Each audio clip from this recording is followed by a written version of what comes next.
Welcome, everybody, to a special edition of the Untitled Underqualified Podcast. That's your host, Jason. Follow him on Twitter at J_Wrangle33. I'm Finn. Why am I Finn? I don't know. We'll figure that out later, yeah? Wait a minute, I thought you were Private Parts. That's right. You can find me on Twitter at Skeedap. Current name is Private Parts with an American flag. Might change, who knows? We are recording this on December the 15th, 2020. This is going to be our New Year's episode. You can party with your friends while hearing us talk about how depressed we became during quarantine. Oh, yeah. I mean, it wouldn't be any different than any other person, though. So, unless you're Jeff Bezos, but, you know. Fair. Then you just have 30 models quarantine with you at the same time.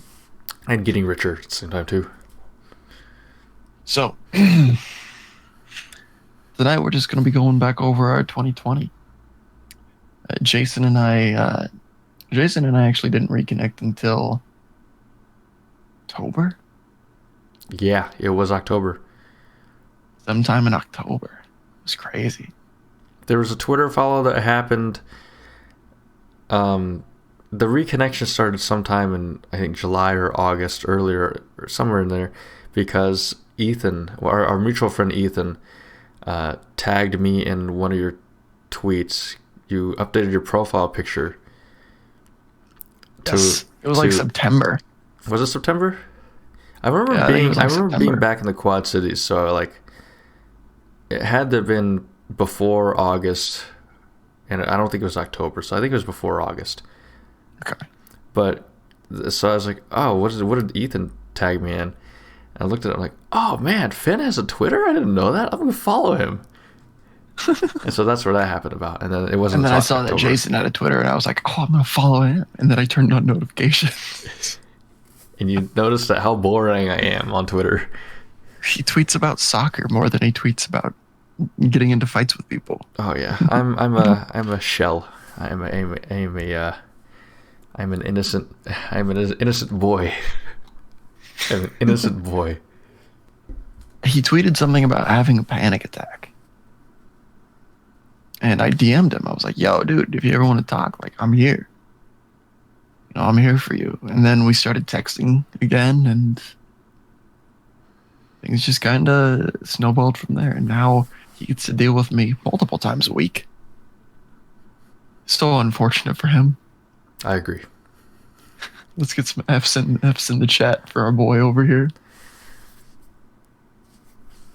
But no, 2020 has been a lot of fun, especially since I found somebody that I can regularly talk to. Because for those of you that don't know, we're in the middle of a fucking pandemic. People are stupid. As of recording this episode, and probably still when this episode comes out. Because people are stupid. Yes. They won't put on the fucking masks. And people will still be stupid after this pandemic, if this pandemic actually ends. I'm going to be stupid after this pandemic ends, just because I haven't been able to be stupid for months because people are being stupid. Yes. Jason knows how stupid I can get. Can confirm. There are multiple. I want to save those disappointing thoughts for another time. Oh no. Oh no. Disappointing, but at the same time, super fun. Oh man, so much fun was that when you're in your early 20s. You know, you see these things as fun, and I see it as, you know, fun also. But it's, when you look at it later, like, God, why the hell did I do that? But we're gonna start with me for 2020. So 2020 was an interesting one. Year started out just like anybody else, just normal, you know? Class, a little bit of work. I think it was fine. And then COVID hit. Let's see, Iowa State sent everybody back. God, when was that? It was right when spring break happened. So that was, I believe it was like March 10th is when like emails started going out to students, like saying, hey,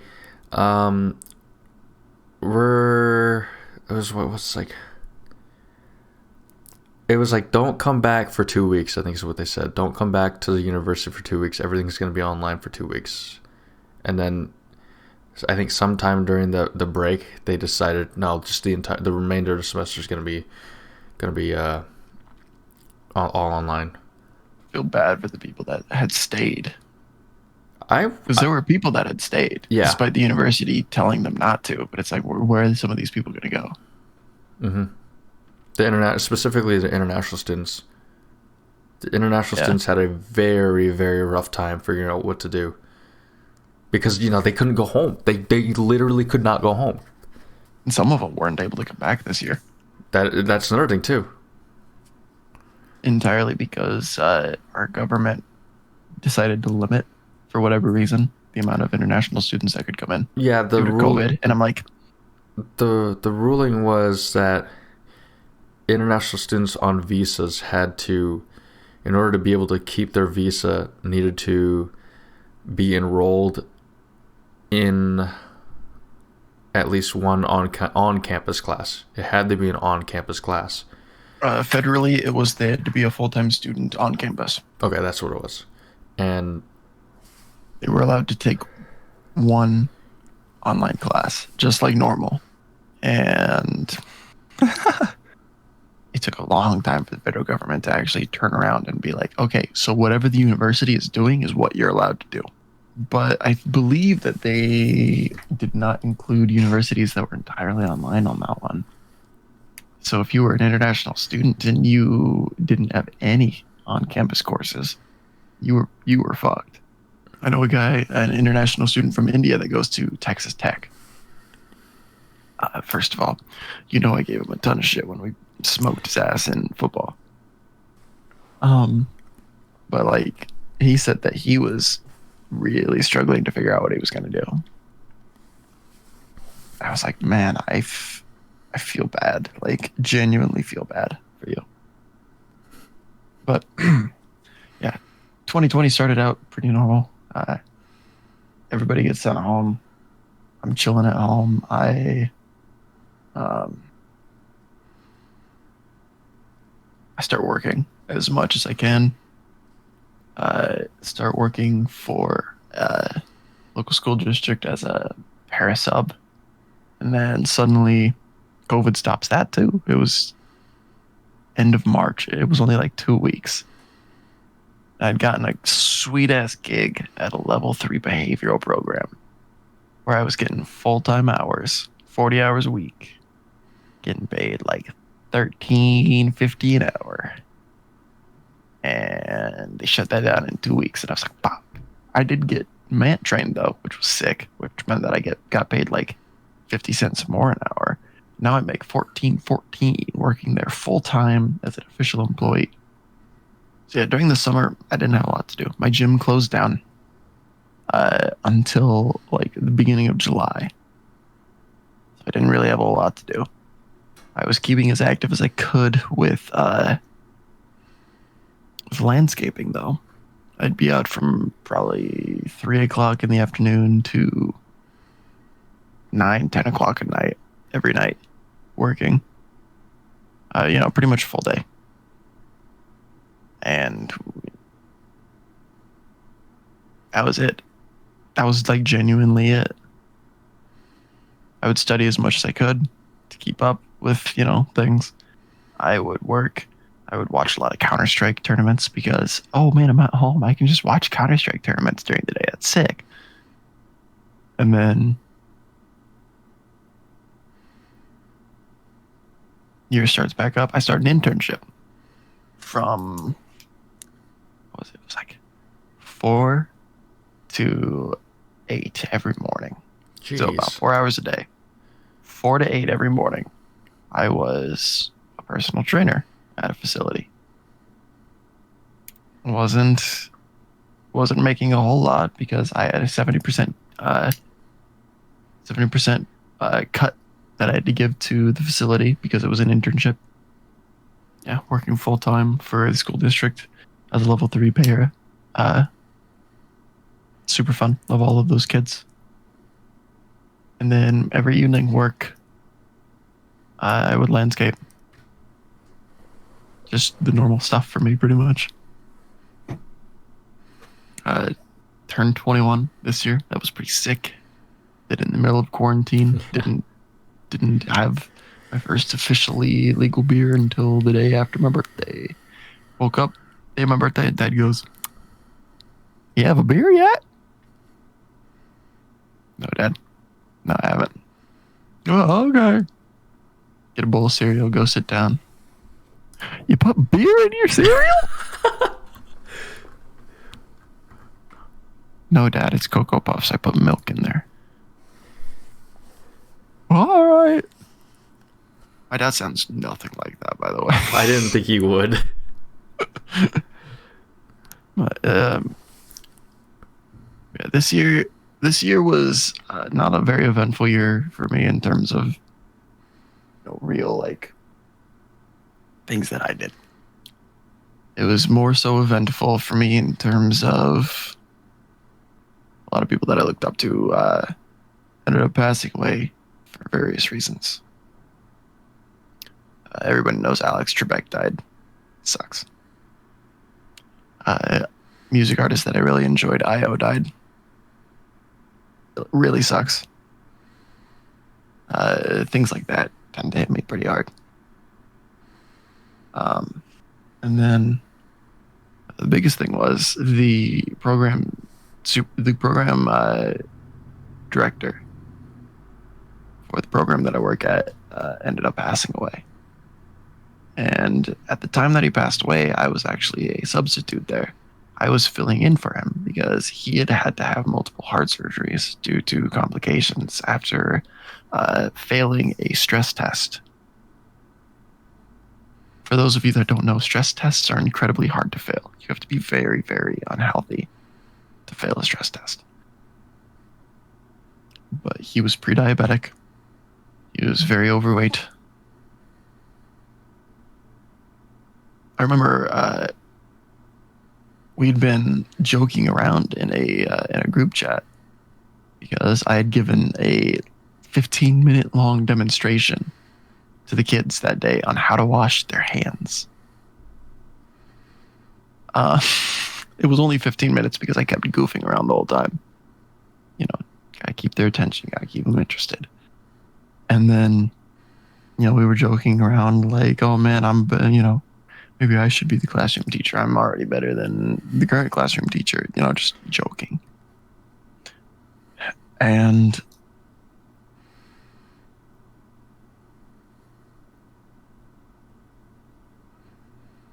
I wake up Saturday morning, the day after, we were joking around. And I have to pee really bad. I've got like 2 hours before I have to go out and landscape all day. Because we would go out from like 10 a.m. to 10 p.m. if we could. So I go pee. And if I go to pee in our front bathrooms, like occupied, I'm like, oh, shit. Okay. So I walk through my house, walk through the kitchen where my mom is set up on her laptop doing work. And I go pee in our back bathroom. It's just right over there. You guys can't see it. And I walk back up the stairs and I walk into our kitchen and my mom goes, "Hey, I got something to tell you." I was like, "Oh, yo, what's up? What's up?" She goes, "Mark passed away." And I was like, "Mark who?" She was like, "Mark, from school." I just kind of stood there for a couple minutes, looking at her. Definitely not looking at her, basically looking through her. Because I just couldn't believe it. And I was like, thinking to myself, I was like, what? But we were just talking yesterday. He can't be fucking dead. He was at home yesterday. I go back to bed, because I've still got a couple hours. In like an hour, I wake up because I'm like so uncomfortable. Because I usually sleep on my side. Or at least I usually wake up on my side. And my arm just feels so uncomfortable. And I, open my eyes and I look down and my bed is just wet. And I know there's the joke, oh, he peed his bed, or like, oh, he's just real sweaty. Yeah, I had been crying for the past hour. Didn't even know it. And that entire day, I was just so slow doing everything. I was like, what the hell is going on? And then we get to the school on Monday, and all of the kids already know, because it's really kind of not fair for the kids to find out at school. I should say the only ones that don't know are the ones that their parents wouldn't answer the phone, which is something that we run into quite a bit. It's kind of a problem. And we've got like 9 fucking people there that aren't our normal staff. So our normal staff up to that point were a total of 4 people. There were the classroom para and the classroom teacher and 3 paras. And that day we had two therapists from our local educational service unit. We had 2 psychologists from the district. We had the program supervisor. We had the principal of the school that we're connected with. So that's 2, 4, 6. And then we had an extra para, an extra behavioral classroom teacher, and that was it. And I remember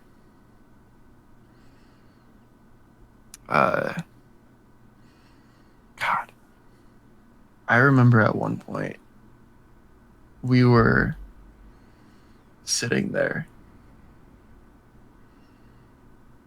and one of the therapists from our local ESU said something about how, like, I don't even remember what the hell she said.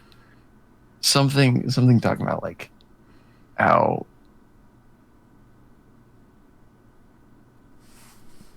we were also attached to Mark because we all had like parental issues or something like that. I don't know. It was something really stupid along those lines. Like, I'm talking really fucking stupid. And the whole time, I'm just thinking, like, I'm about to fucking punch a woman right now. Because holy shit, what she just said pisses me off to no end. Absolutely just fucking thoughtless. Oh, I have this fancy degree in psychology and I'm a licensed therapist, so I know more about this shit than you. Fuck off. You don't know anything about any of us. This lady had never been there before. And I was like, good God, I'm willing to get fired for this shit. Like, I am willing to never work here again to just get rid of this bullshit I see and hear in front of me. I ended up having to leave. I just sat in the bathroom and cried for 30 minutes. So I was like, dude, fuck this. And it took me probably, let's see, he passed away August 20th.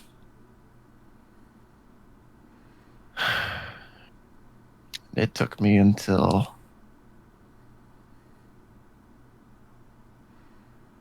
I think it was November, I want to say 16th, that I finally kind of looked at myself and I said, dude, you need to get your shit together, because fuck. The way that you handle shit just isn't working. It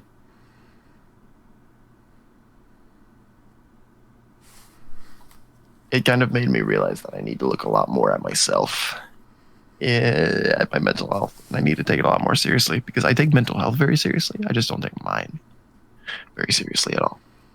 I kind of ignore it because I don't need it. I don't need help. I don't need people to be concerned about me. I don't need to be concerned about myself. Other people matter more than me, and I will always stand by that. I will always put others before myself in almost every situation. But at the same time, I don't take care of myself when there's nobody else to be taken care of. And that's what that made me realize. And that's the biggest lesson that I've learned in 2020 was that taking care of myself is incredibly important. And it's something that I need to be focused on quite a bit more than just my physical health. Because in case you guys haven't noticed, pretty healthy physically. I'm in the absolute best shape of my life.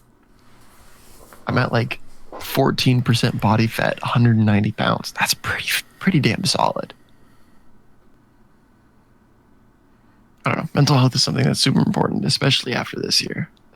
After the year that I've had, I realized that mental health and listening to people is super, super important. Even if it's just listening to somebody.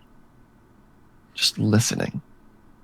You don't have to be like, oh, well, maybe this might fix your problems. No, you don't have to say that. Playing armchair psychologist can be dangerous, and it can demean the way that people feel. Until you build a relationship with somebody, and you actually, I'm gonna talk to the audience on this one. Until you build a relationship with somebody, you don't know them. You don't know why they feel how they feel. Until you build a relationship with somebody, you can't tell them how to fix themselves because you don't know what they've tried, what they think in what situations, and why they could possibly think that way. That comes with physical health, it comes with mental health, it comes with just about everything. If you don't have that relationship, I really don't care if you're qualified or not, to be honest. If you don't have that relationship, don't tell people how to fix themselves. If you ever hear me giving fitness advice, you will hear me ask a ton of questions because I need to know these things, because I need that relationship in some sense to be able to give any kind of advice. I had somebody that was talking to me about how they really want to get back into fitness because they want to lose weight because they got into an accident and they broke their leg. And I was like, well, what are you doing right now? He was like, well, I try to walk every day. And I'm like, there you go. That's good. Building habit is incredibly good. That's one of the best things that you can do. And I was like, well, do you have a time frame in mind? He was like, no, not really. And I'm like, okay, that kind of makes things, a lot easier. At the same time, it makes it a lot more difficult. And I asked him just a ton of questions before eventually I said, look, what you're doing right now is good. You don't really want to push yourself too hard because you have a very high risk of re-injury. It's not going to be the same kind of injury, but you're very likely to re-injure your lower body. If you tell somebody that's all like, man, I'm pretty depressed, oh, go do something. That's not going to help. They've probably tried. I hate hearing that. I hate hearing that so much. And if you were told that, you would probably freak the fuck out. I would be offended. Yeah, doing something helps with depression. Cool. What's new? You don't know them. You don't know their situation. You're not a therapist. Don't play armchair psychologist, please. Don't play armchair personal trainer either. Jesus fucking Christ. You know how many times I hear people give the stupidest fitness advice because they think that they're qualified? Okay, you can lift weights. That's fine. I can tell you why your lifting weights is successful. I can tell you the physics behind why you're able to lift better at the bottom or the top than in the middle, or vice versa.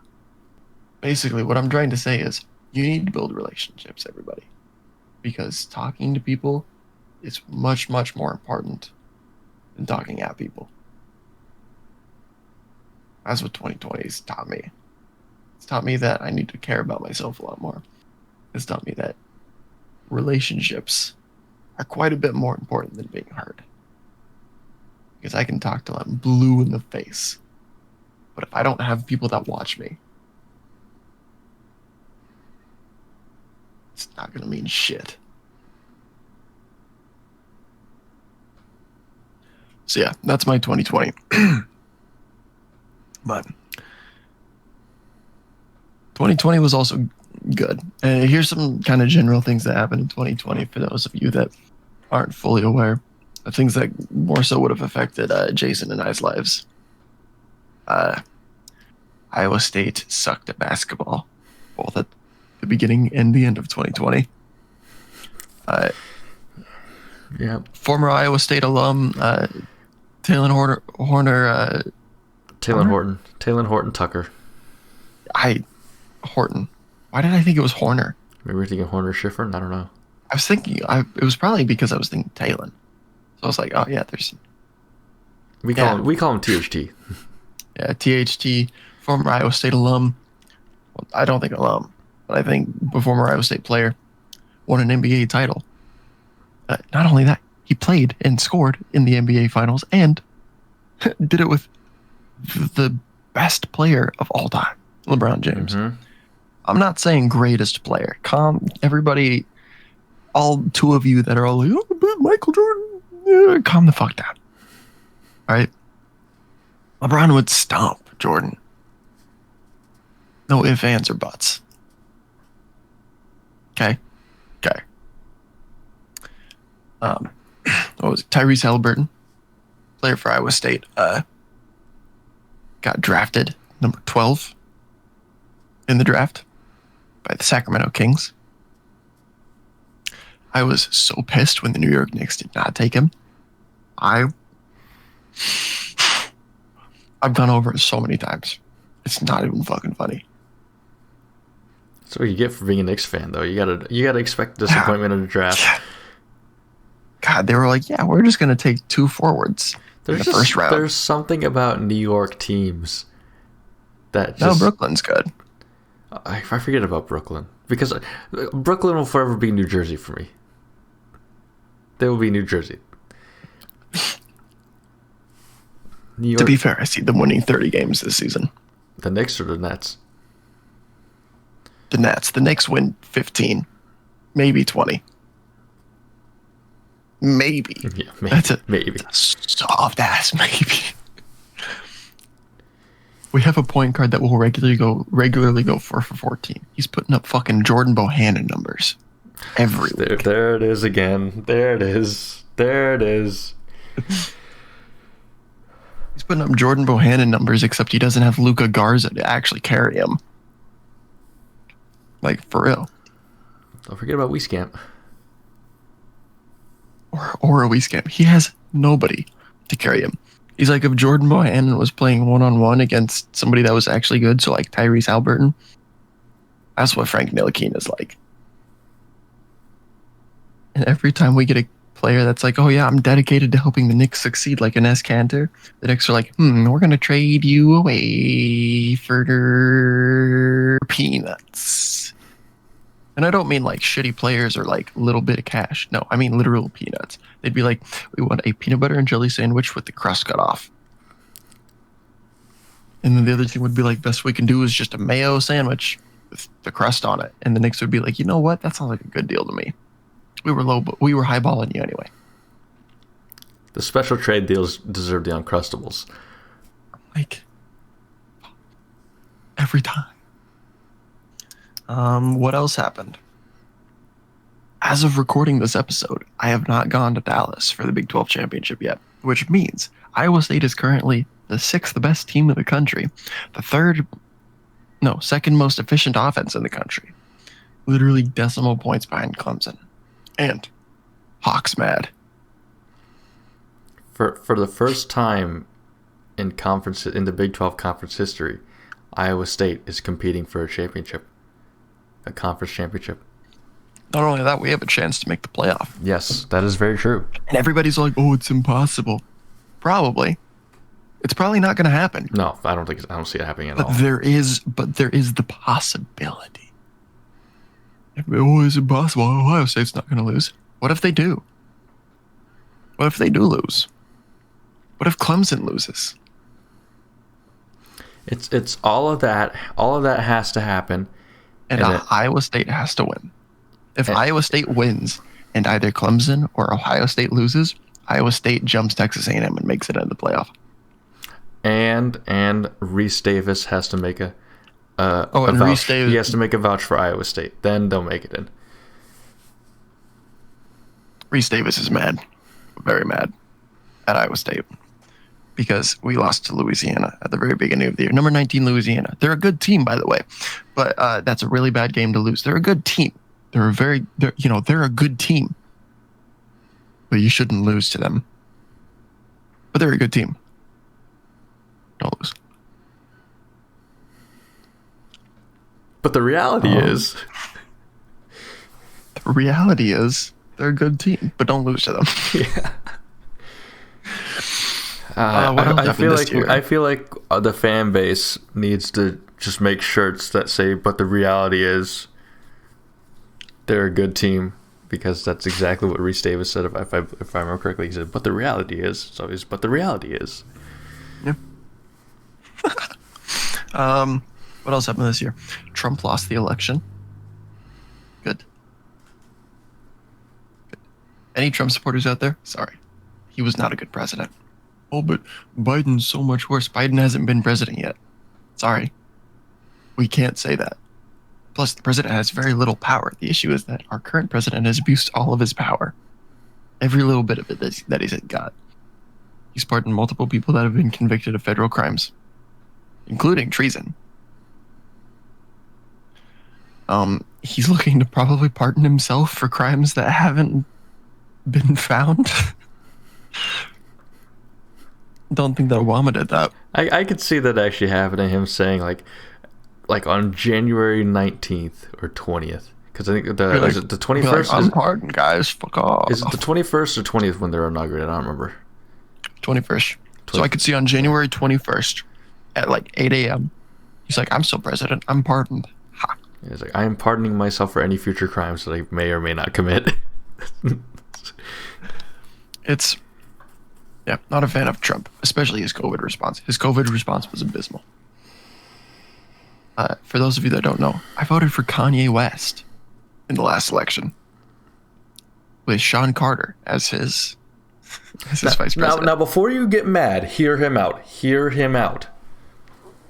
So, I live in rural Nebraska. My district voted almost entirely for Trump. Due to the way that things happen, I had zero chance of swaying the vote for my district's electorate. Nebraska can split its electorates. Every single electorate can vote for a different person if the district so chooses. Omaha, Nebraska, that's, I think, District 1, voted for Biden, actually. So he will get 1 vote, and Trump will get 4 from R5. But my electorate's going to vote for Trump, and my vote would have done nothing to change that. So I was like, you know what? I'm just not going to give Trump a vote, and I'm going to vote for Kanye. I also am not a big fan of Biden, personally. I'm just not a big fan of a lot of the policies that he wants to put in. So, like, for me, it was one of those, I really just don't want Trump, so I'll just vote for Kanye and hope that Kanye wins the popular vote. So it was one of those things where I know that my vote didn't matter because of where I lived. Does your vote matter? Yeah, your vote matters.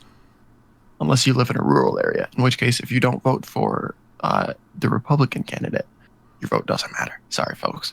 Hate to break it to y'all. That was a big thing. A lot of lawsuits happening. Still happening, actually. It's still trying to happen. A lot of them. The electors thrown out. But the electors, I believe, have voted. They voted yesterday. They voted yesterday, which, in our perspective of what we're doing right now, it would have been December 14th, 2020. Yep. So December 14th, 2020, they voted. We assume that they voted for, whoever they elected for. It has been confirmed that that Joe Biden will be the next president of the United States. It has already happened. Sick. Yeah, I don't think that there were any faithless electorates because not they to my don't want to knowledge. lose that. They don't want to lose that cushy job and probably get fined. Because almost every state replaces electorates that are deemed faithless. And they can face criminal charges depending on the state. Some states do. That's very minimal, though. That's very minimal, if I remember correctly. Yeah. I could be wrong in that, though. We are very underqualified to talk about everything. I believe if Senator Mitch McConnell, Senate Majority Leader Mitch McConnell, is acknowledging President-elect, there we go, President-elect Joe Biden as the next president, then I think you can safely assume that he's going to be the next president of the United States. Not much else happened. Obviously, COVID pandemic, but we already talked about that one. That's the biggest thing that's happened the entire year. That's overshadowed a lot of the things that have happened. The 2020 has been a jam-packed year that has been overshadowed by just this giant pandemic that we've had for a very lengthy amount of time. Oh, the NC Dinos won the KBO. That was pretty sick. KBO Really stands for enjoyed watching Korean them. Baseball Organization. Super fun. Really enjoyed that. They were Korean basically baseball is why I'm trying to learn Korean. they It's were so fun. basically the only baseball league in the entire world to operate during the pandemic before the MLB actually started up again. And actually do it well. Yes. What was it? Dodgers won the World Series. First And- time since like the 80s. Yep. And then I don't remember. They didn't deserve it. I don't remember his name. He had COVID, was taken out of the game, and then went back out there on the on-field celebration. Justin Turner There it is. Yeah. gave Magic Johnson COVID. And a bunch of other players COVID too. Magic Johnson ended up in the hospital, I'm pretty sure. Because obviously Magic Johnson has AIDS. Yeah. Well, I think he's just at HIV right now because he's taking medicine that's only legal in like Cuba or something like that. That's your general news for 2020, folks. We have already mentioned before, Jeopardy host Alex Trebek passed away. Was it December or November? I don't remember. It was November. In November, he passed away during that. And then Shit hit hard. Sean Connery, very first well-known James Bond, also passed away within the same time frame. Yeah, but I wasn't too sad about that one. He was pretty rapey. Yeah, that was. Apparently, he wasn't that far off in real life either. And I'm like, huh? Makes sense. I brought that up because of the whole the one of the greatest SNL skits of all time is Celebrity Jeopardy. Oh, with Tom Hanks. It has it was primarily between Alex Trebek, which Will Ferrell played Alex Trebek, and Tom Hanks was on that one, right? he was on it a couple times. I think once or twice he was on there. But He was on that one because he got trapped in a paper bag or in a plastic bag. Yeah, there's that one. He's like, my hands. And They had the pickle jar too. Turd Ferguson. Mm-hmm. But I mentioned that just because it was always Sean Connery and Alex Trebek going back and forth. I'll take Letitch now. Letitia Horaz for 200. Catch the semen. It's so great. It is the greatest. One of the greatest SNL skits you can ever find is whenever they do Celebrity Jeopardy with Sean Connery on there. It's any of their Jeopardies. Yeah, it's Black Jeopardy. Yeah, Black Jeopardy's pretty good too, especially with Tom Hanks. Yeah, that one. I love it. Things skinny woman can do. What is not a damn thing? I remember and then you've got the skinny black woman that's like, yeah. I remember the final Jeopardy category was lives that matter, and then he was like, "Now I've got a lot to say about that." And then Kenan Thompson, the host, is like, we had such a great run. It's like, Doug, I'm sure you do. Yeah, those are the notable deaths that's happened recently, but there's been a ton. So many people died. Did we mention Kobe? Did we not? How have we gone through this entire episode and not mentioned Kobe? Kobe Bryant passed away in January. Holy shit. David Stern and Kobe Bryant passed away in the same month. I remember I texted my girlfriend. I was all like, yo, Kobe died. She was like, what? I was like, yeah. She was like, this is a sick joke, right? I was like, no, Kobe died. Helicopter crash. First of all, Kobe had a fucking helicopter. That's sick as fuck. But Kobe and his daughter both died. Yeah. The Mamba Sports Academy actually ended up renaming itself so they could disassociate from him, because a lot of people were just kind of like signing up for like a month and then canceling their memberships just because like, oh, this is Kobe's place, when it really wasn't Kobe's place. There was just a lot to it, man. Dwayne Wade's profile picture is still Kobe and his daughter. I remember exactly where I was when that happened. I remember exactly. I don't remember the day, but I remember what the weather was like outside. I remember going in the shower, and then when I came out of the shower, there was multiple ESPN notifications on my phone. Like, when I came out of the shower, Kobe was dead. Yeah, Kobe. I said to myself, "Fuck! I never should have left the shower." Yeah, I never should have left the shower. It was cloudy. It was a cloudy day in central Iowa. I remember it was cloudy and cold. And yeah, I remember just like, what? What? Like, is this real? And that day, Jason decided he was going to get back in the shower so that he couldn't tell the difference between where the tears ended and the water started. You're wrong on that, because as we've said in prior episodes, I have not. You don't shower. Yes, I don't shower. Just look at this. Look at this greasy hair. I guess you want to. Gamer grease, dude. I just messed up my hair doing that. Keeps the mouse fast. Yes. Keeps. I've had ladies. He's single. I've had other practices with, my mouse is my right hand, and I've gotten really good at moving my mouse really fast. I got really good at doing that during quarantine. Lots of Counter-Strike and Warzone. Right. No, you're right. Yeah, you're right. Thanks for calling me out on BS. It wasn't Counter-Strike. It was actually just Warzone. It was just Warzone. I didn't start CS again until like last month. I got him back into that one. Yes. CS. And he still has to hard carry me. I don't know. Also, that was a very weird noise that I made. So. Yeah. A little sexual. I don't like it. Anyway, I Jason, how was your 2020? Oh God, do I want to be?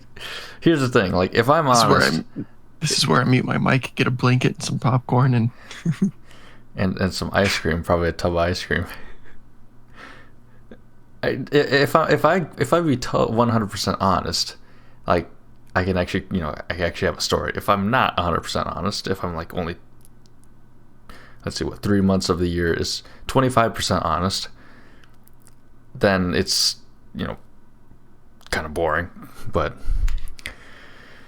God, all right. So I guess we'll start it off with you actually muted your mic. You're like, I do not want to interject in this story. I don't want to say anything stupid. Unless you want me to say stupid stuff. It's a podcast. Whatever we do, I don't care. Just don't. I'll just don't interject with stupid jokes. Don't say anything like super offensive. Don't say the gamer word. Don't say the gamer. Don't say the gamer word. You're lucky that Valve auto censors chat now. Oh yeah, I'm glad they do it, because whenever we stream, I was like, wait a minute, do they censor chat now? What did he say? And I'm like, the gamer word already? Oh. Yeah. Because I was like, what did he say? Like, your gamer word already? I'm like, oh, I'm glad that was censored. I'm so glad that was censored. Had a girl at school say the gamer word today. That was fun. Oh no. I mean, I don't. Everybody else, I was like, she just said the gamer word. They're like, what's the gamer word? Like, here, I'll send it in the group text message. So I sent what the gamer word is, and they were like, why is it called the gamer word? I'm like, because it's really easy to say shit like that when you're behind a keyboard. They were like, "Oh, makes sense. Okay, okay, okay." Yeah, it's I've never actually said it during. It doesn't slip out for me at all because why You're just really conscientious. why would I ever need to say that word? You're just really conscientious. God, it hurts me. It hurts me whenever I hear somebody say it. I heard my roommate say it one time. Just I don't even remember what context it was. I wish I remember what context it was. But he was saying something in context. He's like, they hate and Jews.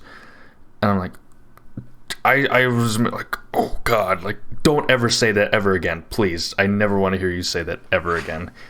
Not even in that context. The only time that I could ever deem it okay is if somebody accidentally lets it slip during, like, you know, if they're going like ham on a song, you know. I don't even hear the hard R No, never hard R. Never hard R.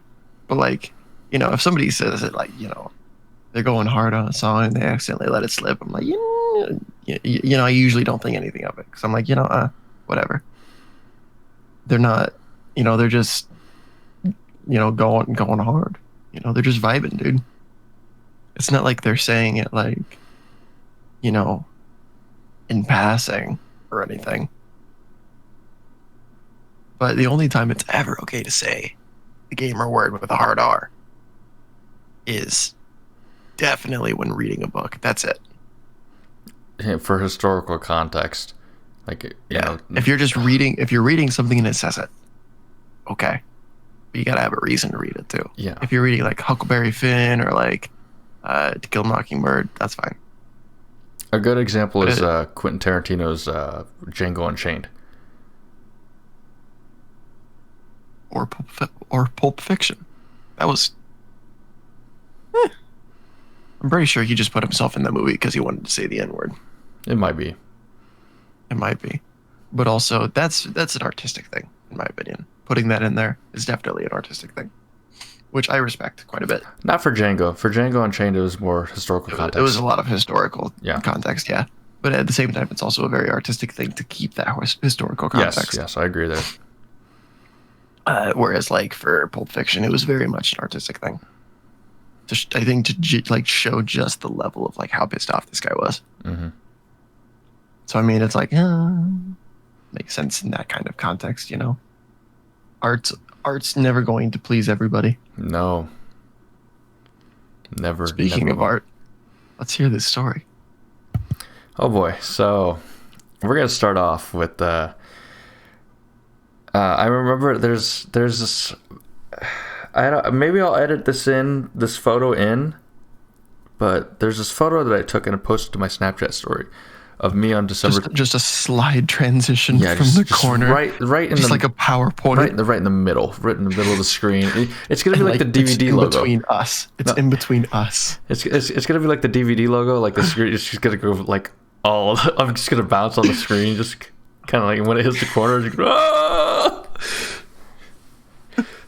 It's just gonna be that. But no, there's this photo that I posted on my Snapchat story. I was in a really bad place mentally, and physically too. At the same time, I'd gained a ton of weight. I'd gained like 40 pounds. I'd gained like 40 pounds within like 4 months or something like that. So like I started the year out weighing over 200 pounds, like 202 pounds or 205 pounds. And Finn has seen me in person for like 2 years. You're like 5'10". Yeah, you were around me for like 2 years, and you know how like skinnier of a person I am. Yeah, you were literally about as wide as I was. Yeah. And we can both attest, I was never very no Dorito shape for you. I did not have that perfect V. Yeah. So I was just in a bad place physically and mentally, and I remember posting to my Snapchat story as a selfie of me because I had just gone through a recap of my year in photos and like put that to my story, and just realizing how like it was just 19 was not a great year for me either. It was just kind of like had some highs, but mostly lows. And it had some highs. It had some lows disguised as highs too. And so I went through that. I'm like, oh man, like I had a miserable year, and like, but I was like, I hope all of you that see my story, all like 30 or whatever of you that see my story, yeah, only 30, not a lot at all. I hope that's more than me. I don't think that I've posted to my Snapchat stories. You don't post to your Snap much. It's a lot of it's just landscape stuff. I think it's been like May.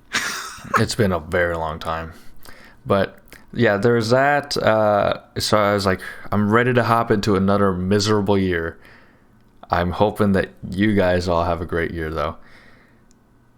Little did I know what was going to happen in 2020, that we were just going to have this giant C-word pandemic thing happen, and I was like, well, I guess, me hoping that other people would have a great year didn't really happen, because, a lot of people lost. You jinxed it. Everybody blame Jason. Yeah, please blame me. I deserve it. Go follow, go mention me on Twitter. Follow him on Twitter, and then just hop into his replies and DMs and be like, dude, you fucking ruined 2020. Yeah, just he would quote tweet all however many tweets I have, and just feel like, yo, this is your fault.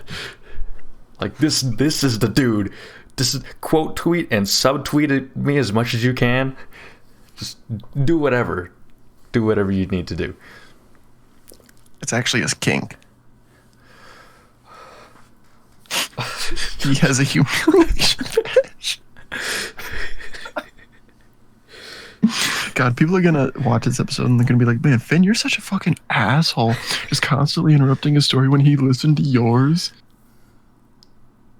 I mean, they got a point. I'm not denying that they've got a point, but this is when I get my jokes in. Oh, of course.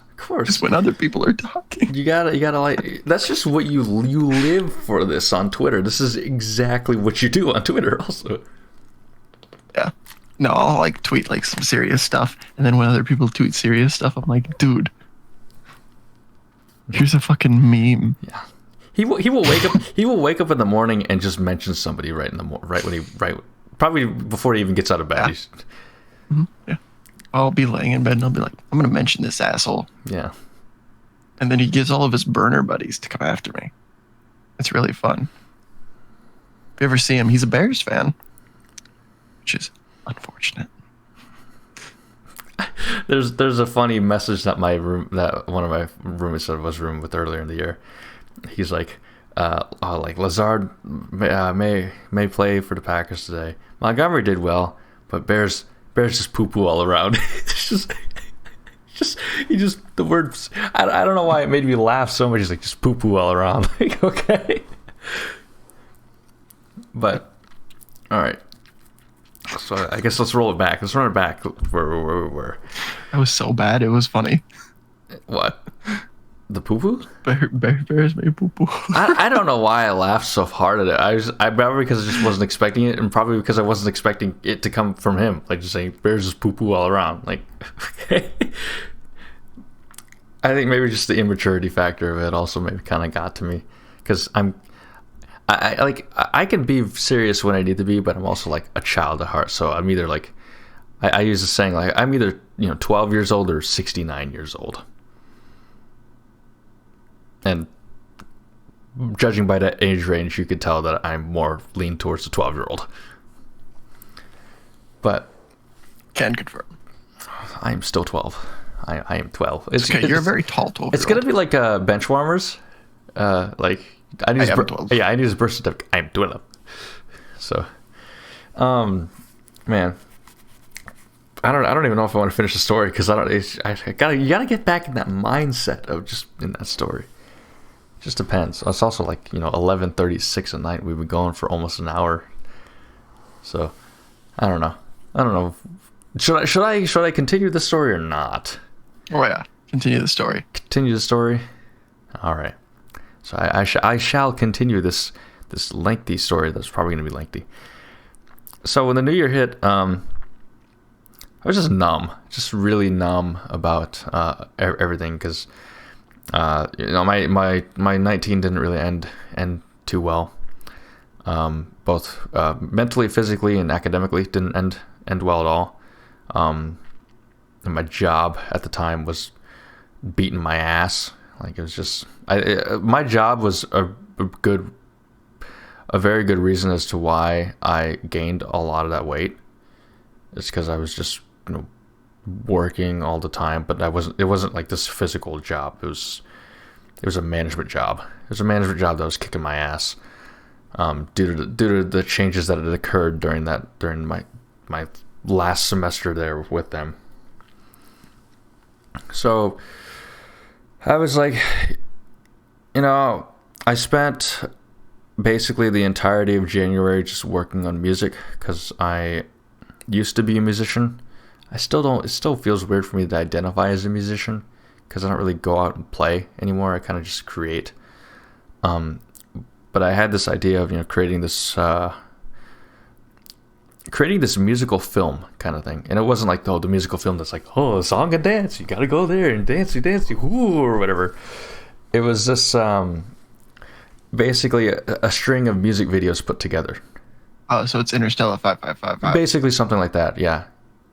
And it was just all going to be instrumental, where the music, I had to look this up because I was like, this doesn't feel like a musical, but I can use the term musical film because according to the definition of musical film is it's a story that uses music to progress it. And so the music was kind of progressing the story. Well, a musical is a type of production. Yeah. And I believe a musical, by definition, has to have like speaking and singing. Well, not necessarily singing, speaking and music, where the music plays a very integral role in the progression of the story.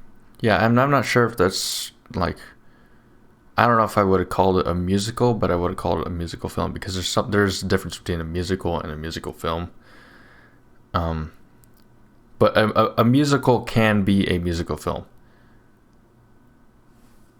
It's kind of like the square. A square is a rectangle, but a rectangle is not a square.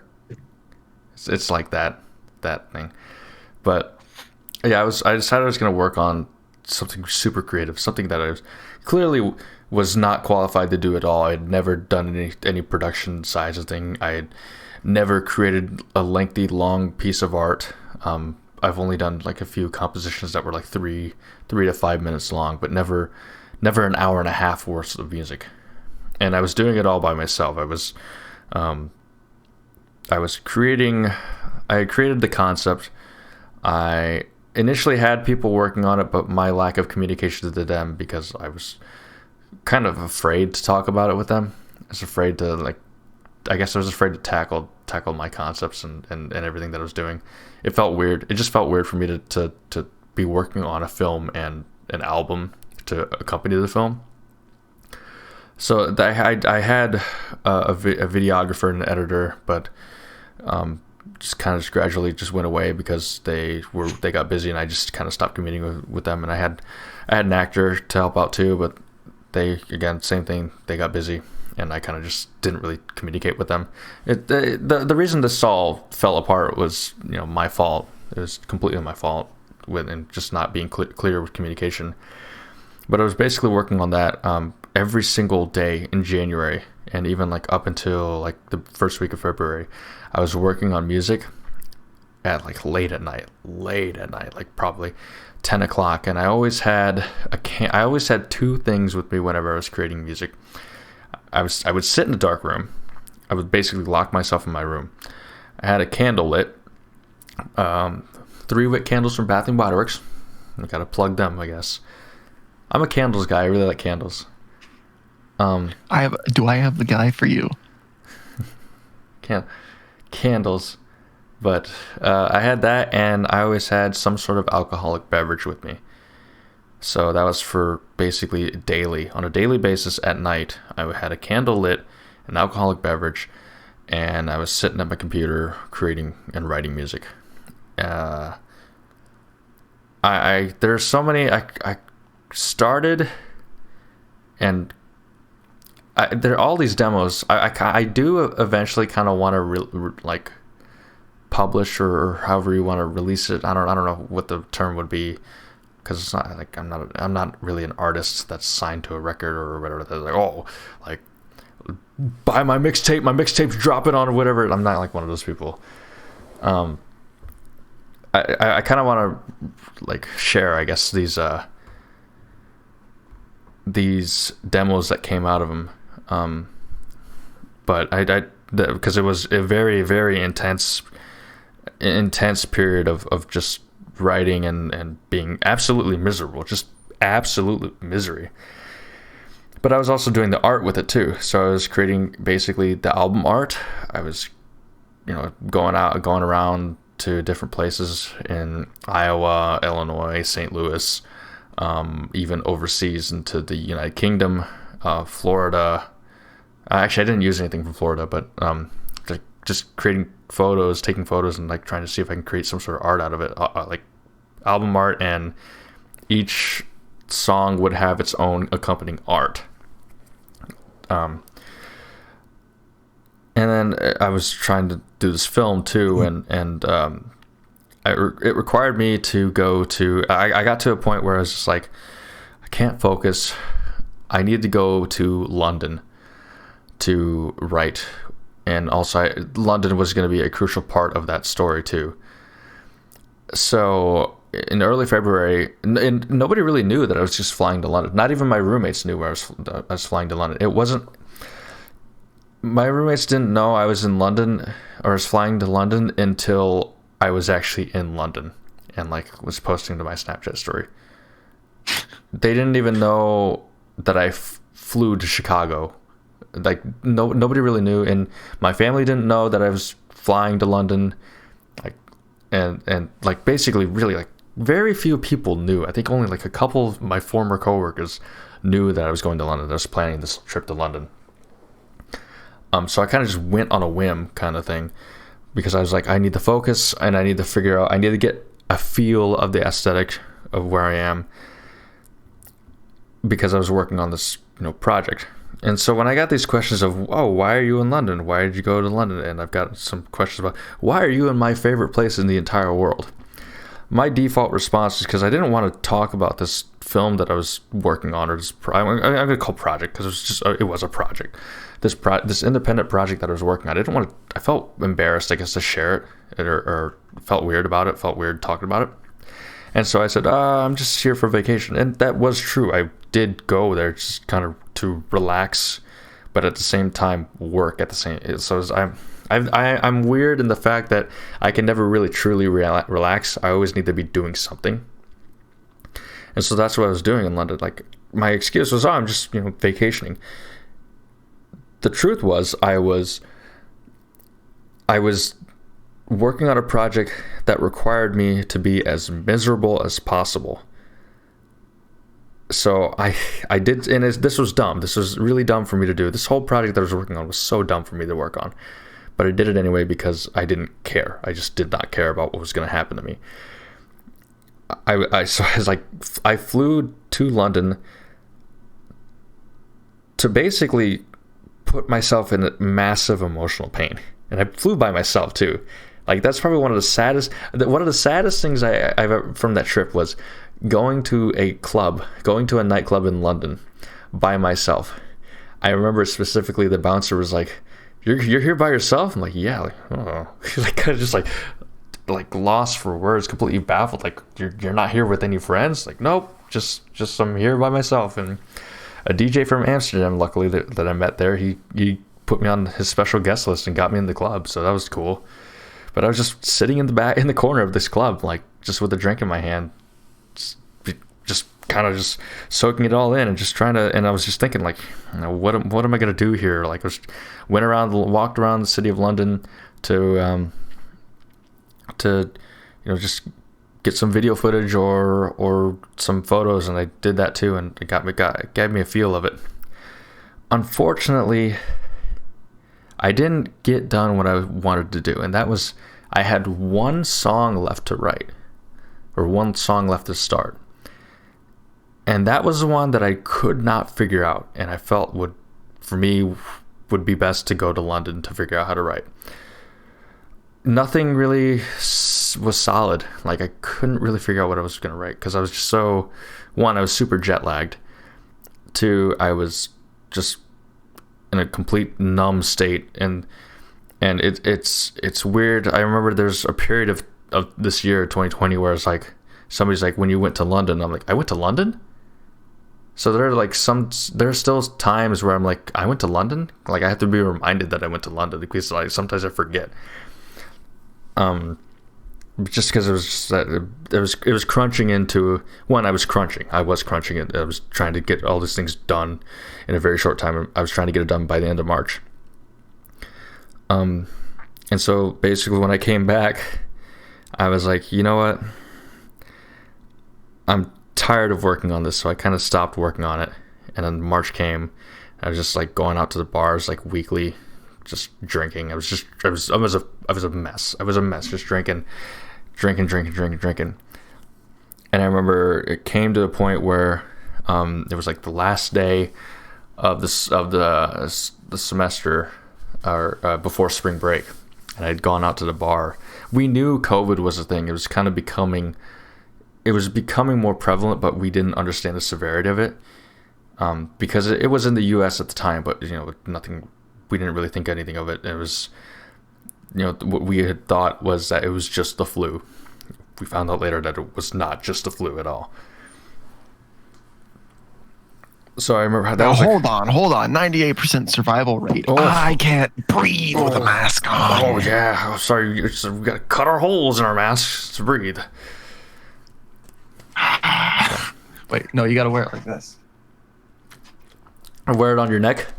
Are you gonna do that? Yes. Wear it on your, or that. Yeah. I've seen so many people. It's like wearing your underwear with your willy sticking over top. That's hot. Oh, I wear my underwear. Why I wear pants every stream. So that's why you always wear pants at the volleyball games too. Sorry, your game bibs. Your game bib. That's what you wore. So yeah, I was in a bad, just, what the hell am I doing with my life kind of thing. Like, the question I should have been asking was, what the hell am I doing? But I wasn't asking myself any questions. I was just more I'm fucking doing it. Like, cause I don't care. I'm probably going to be dead in a month anyway. And so I in all honesty, I was, planning everything out for everything to, just end. And that was just it was gonna end with, I was gonna fly to a specific place to do it. And I was gonna do it on the 31st of March. I was gonna do it on the 31st of March, and that's when I planned on releasing the project that I was working on. So then when I went back home for spring break, I live in Illinois. My hometown's Illinois, and my hometown is in Illinois. And like midway through the break, so about 2 weeks out from me flying out, the state of Illinois shut down. We were ordered to stay at home. And so we're like, okay, well, I can't go back to the university. I can't go back to my apartment and wrap things up there. I can't do anything here. I got to stay with my parents. And my parents were essential workers. So I also didn't want to go back to Ames early with the possibility of infecting my roommates. So I wasn't sure, like, I wanted to make the safe decision of just, I'm going to stay here for an indefinite period of time. And that indefinite period of time turned into June. Like, basically, I was in Illinois for 2-3 months. Let's see, April, May, June, 3 months. I was in there for 3 months. This is, and as March 31st was approaching, I was still looking at at flights, see like, okay, maybe I'll fly out of Des Moines, and maybe I'll just like travel. And I remember, I even thought about, maybe I'll just fly out of the Quad Cities, because I remember asking my dad, I'm like, hey, because I didn't want to drive my car to the airport, and just kind of have that, be like, well, somebody's got to pick it up. Really little things. I was planning everything to very, very small details. And I even subtly asked my dad, like, does our bus system's called Metrolink? Like, does Metrolink go to the airport? He's like, yeah, it does. And so I was like, that's a possibility. I could just take a bus to the airport and fly out. But it just logistically was getting harder and harder because, one, we were shut down. So then, like, March 31st came, and I remember waking up again on April 1st. I'm like, what now?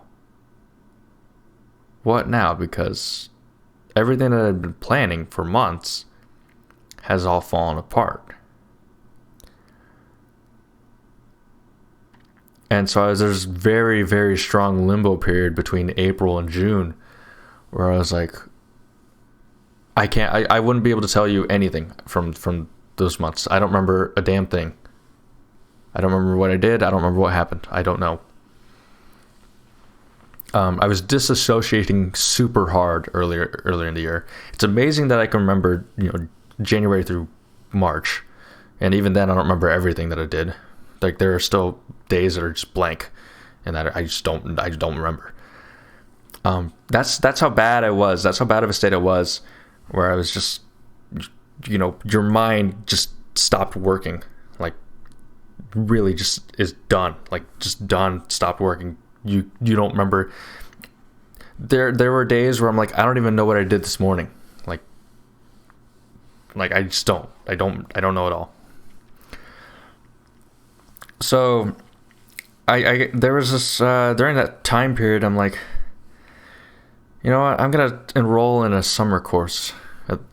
Maybe because I feel I needed to be doing something. I'm not working on a film. I'm out of school right now. Summer break. I can't do anything. Like, we were gradually opening up.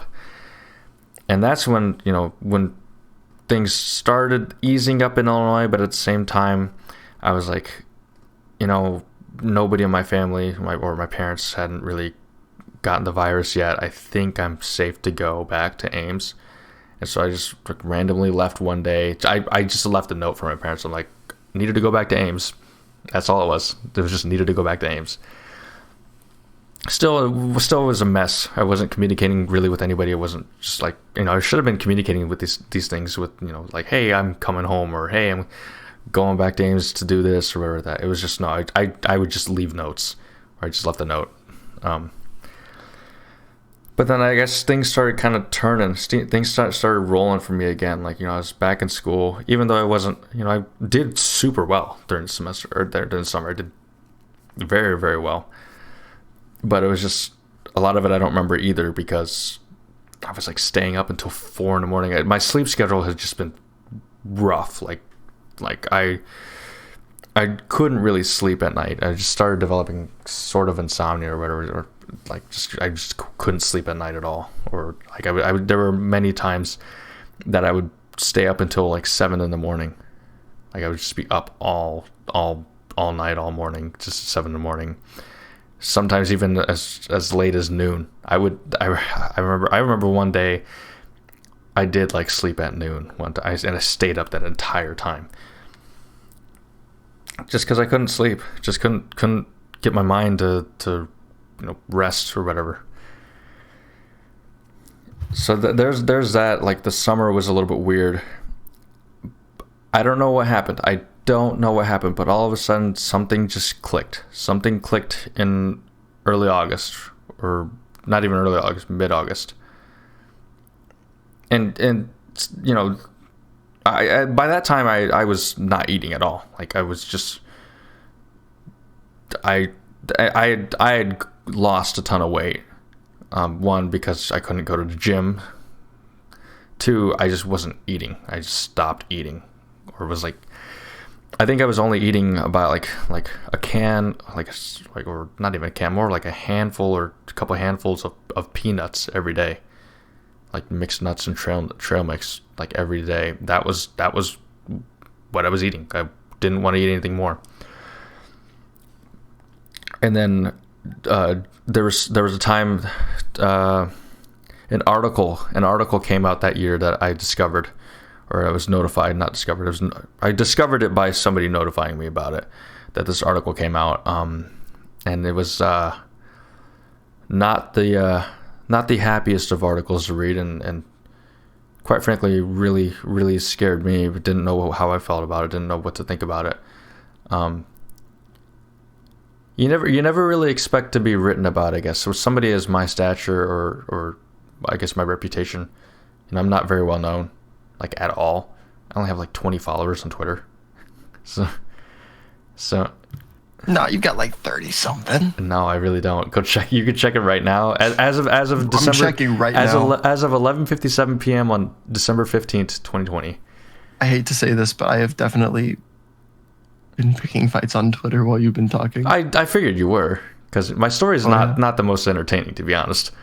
I'm very, very interested in it because I haven't heard all of this story either, guys. But at the same time, I was picking fights while I was talking. Okay, then. He's just a machine. He's just a machine. I'm a lot better at hiding it while I'm talking, though, because you know how I'll like do that thing where I kind of just like look off while I'm talking, like I'm focusing on something. Yeah, no, I wasn't focusing on anything. I was typing. You were focusing on typing. You were focusing. I was focusing on dunking on bitches. Okay, hold on.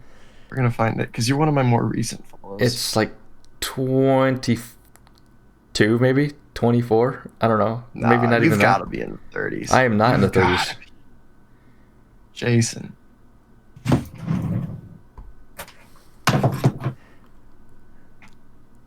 I was right.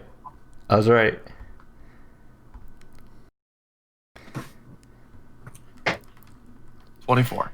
24. What? I told you. I need to get you more followers. That's actually. There's absolutely is no reason to follow me on Twitter. Like, but if people started following you, I can guarantee you that you would start giving more of a reason to follow you. I mean, I'd probably tweet out more, but my reason to start tweeting out more was the fact that I got followed by Cyclone Larry. That's a fact. No, like that's not even a joke. That is no. That's what I'm saying. That's a fact. That is an actual fact.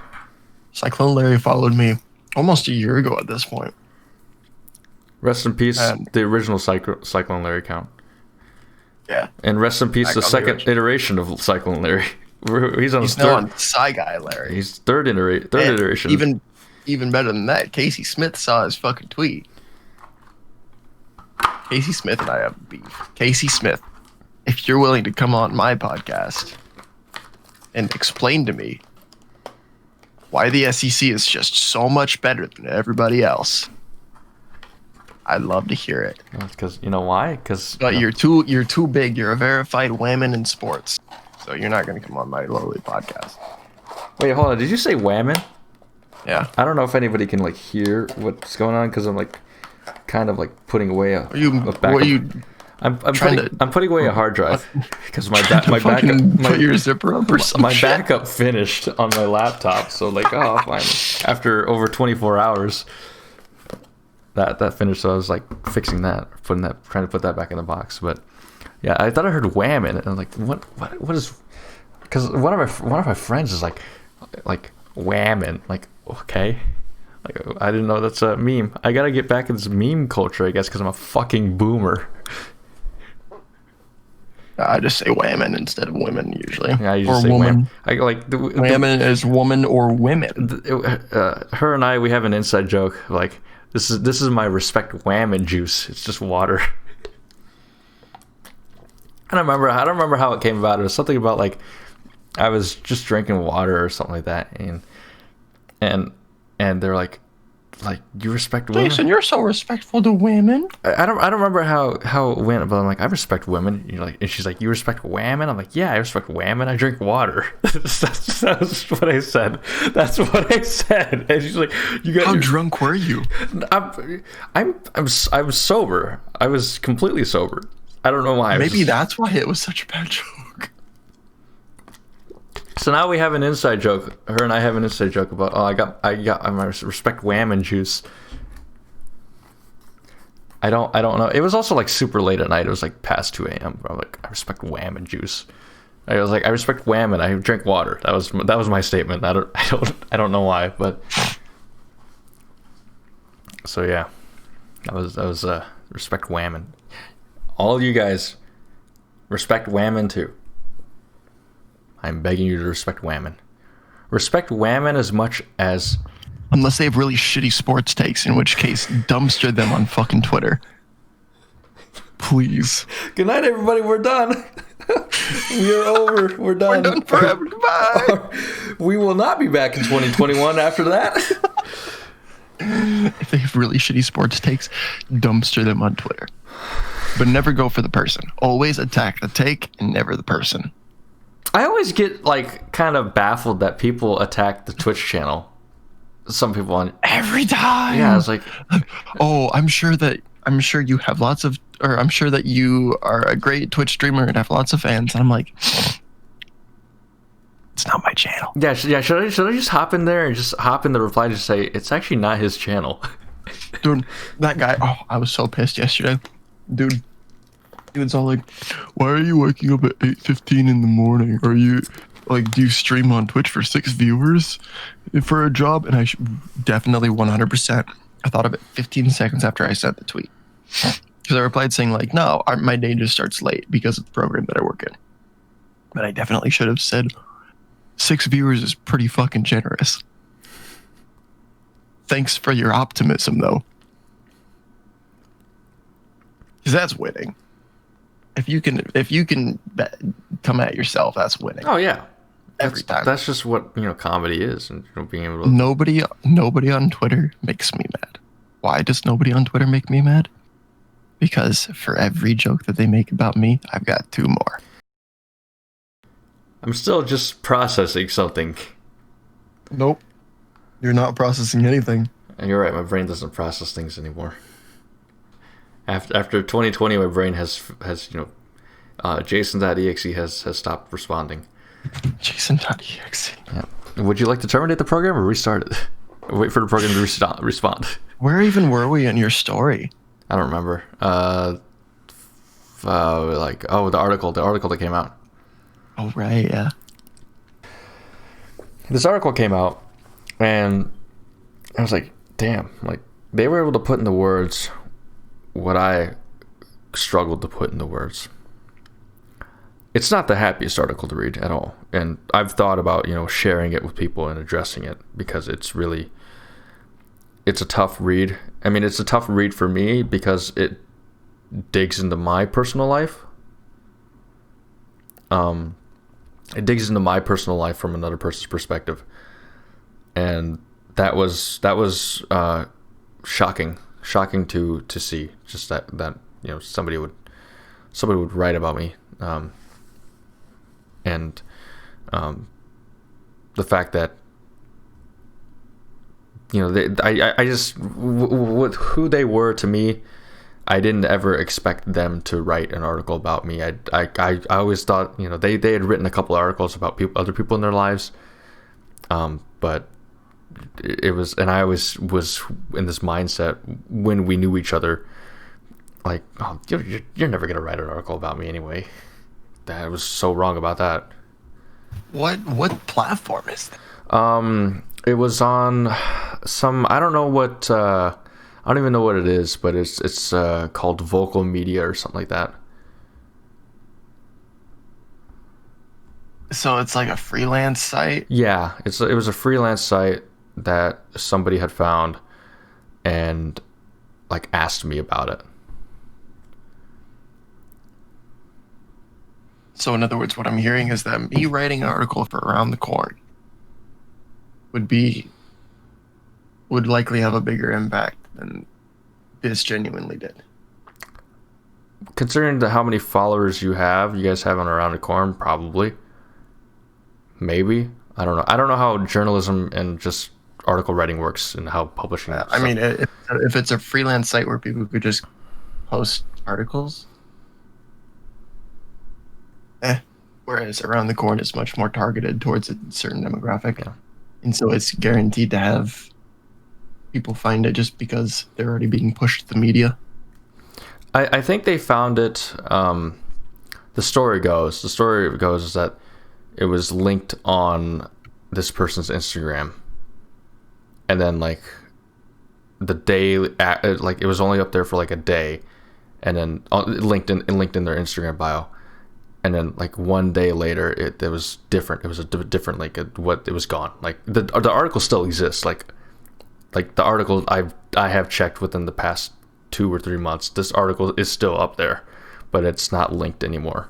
And it was only linked for like 28 to 30 hours maybe.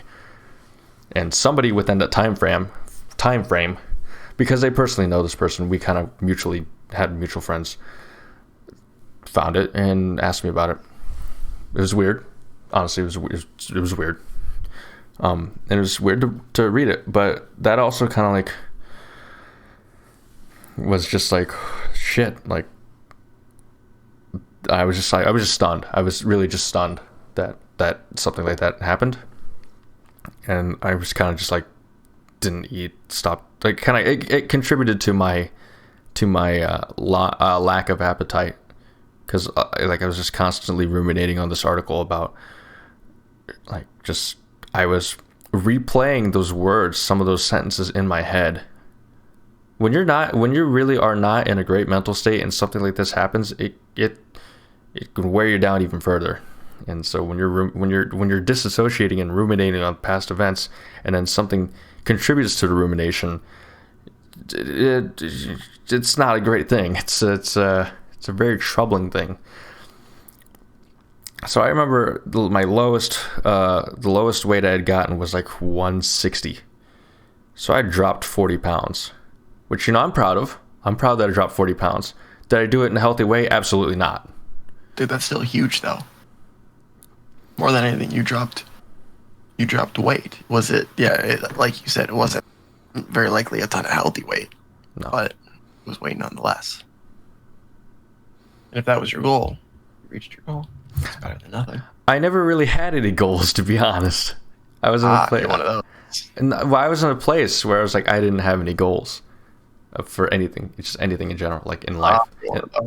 And yeah, I was really one of those that was just like, I'm done. And that's why it was the scariest thing for me this year to be in like the lowest point I've ever been. I've been in pretty shitty low points in my life the past 4 years, but never to the point where it's just like, I don't care.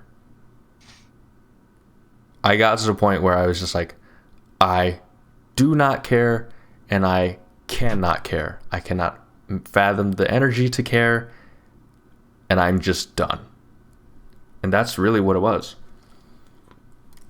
It was the lowest point I've ever been in my life, and it was there's some documents from the time period, and I started journaling these things, and it's extremely troubling for me to go back and read some of those journal entries. It's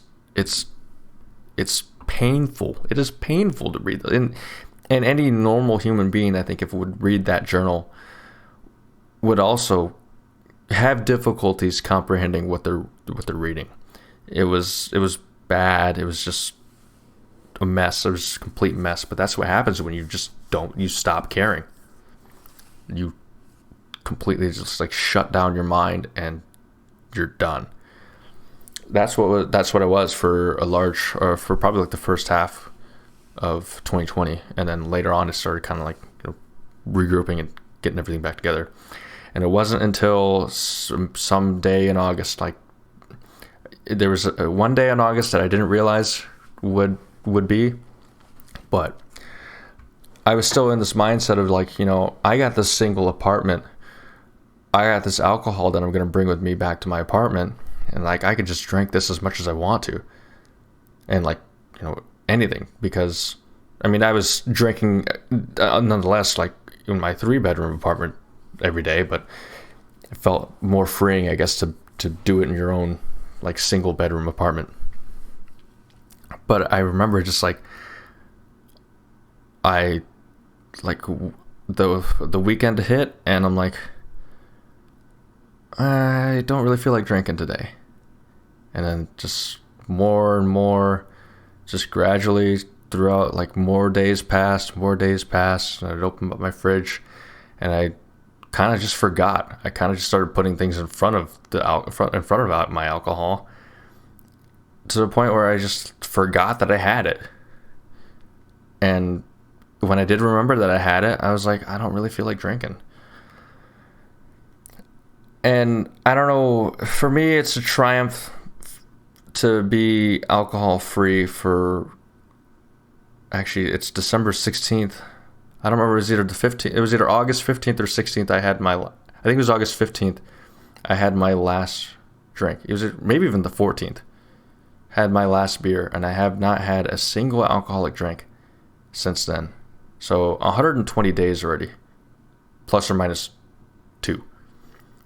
Like, I haven't had a single drink, and I refocused my head, refocused, what I was supposed to be doing. And even though the semester didn't go as well as I hoped it would, it's still, I'm not mad about it, because, there were factors outside of my control that happened during the semester, which was COVID.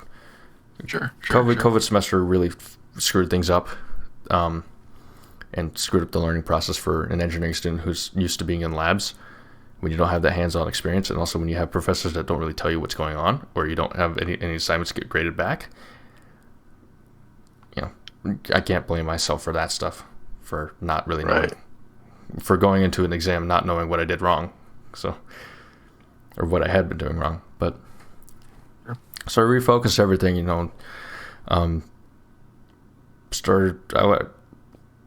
I guess I started, for the first step was started eating. Good point. The first step was just started eating. Getting into the routine of going back to the gym.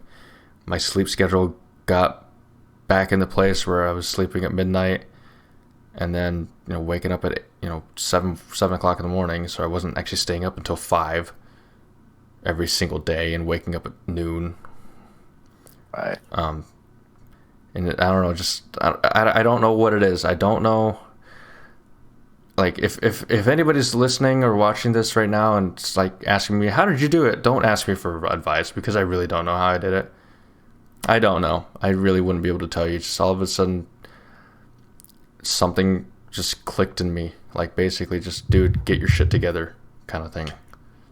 The truth is, anybody that can tell you how they did it didn't do it by their own choice. Most people that can tell you how they did it